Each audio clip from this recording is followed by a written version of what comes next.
Here, I would like to talk about what are innovation and creation.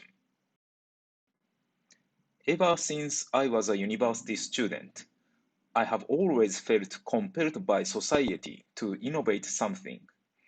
I have been told by universities and companies that I must understand other cultures, be fluent in foreign languages, be highly specialized, be international, and have entrepreneurship spirit to make an innovation someday.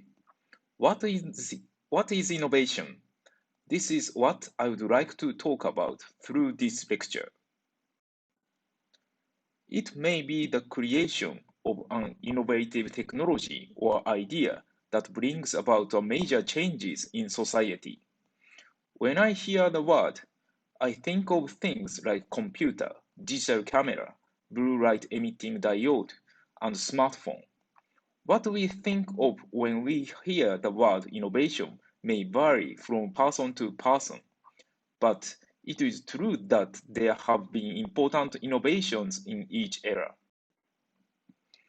For many years, I have long thought that innovation is the result of years of hard work by a limited number of geniuses. It is often assumed that such innovations are triggered by exposure to different ways of thinking in different fields and cultures, for example. In fact, this may be one of the aspects of the innovation. In order to achieve an innovation, you have to at least generate something that has never existed. In other words, you have to create something. Perhaps this is why we often see the word creativity, for example, as an item of what companies are expecting in their employees or what they can learn through university education. So, what is creation in the first place? Unfortunately, I have not yet left the world with innovation. Then, now I notice that I am not one of limited geniuses. However, I have become to be interested in things like innovation and creation, and I proactively engaged in activities related to them. There is a definition of creation that I believe fits the best. I came across the definition through the field of value engineering, VE. The definition is creation is deconstruction and reassembly of past knowledge and experience. Following this definition, it seems to me that many innovations may not have produced out of nothing by a limited number of geniuses. An innovation requires proper needs and proper background at each era to be recognized as an innovation.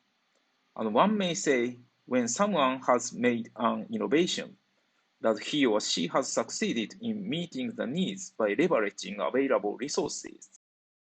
Say, perhaps the person who succeeded in making a historic innovation may have been recorded as if he or she had achieved it all alone.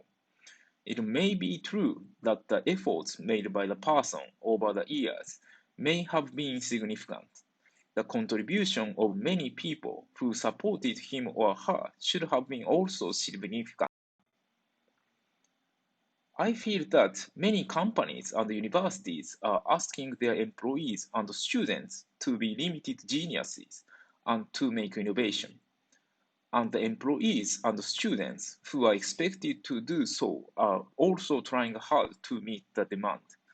Although this is just my personal impression, I cannot help feeling that this may be in turn reducing the productivity of society as a whole. It may be true that human history has been driven more by a limited number of geniuses with their leadership, but unfortunately, most people can't be limited genius and shouldn't be able to make innovation in such a way. I believe that all people should face the definition of creation introduced above. Creation is the construction and reassembly of past knowledge and experience. This definition may encourage everyone to consider how one may smoothly contribute to the development of human society.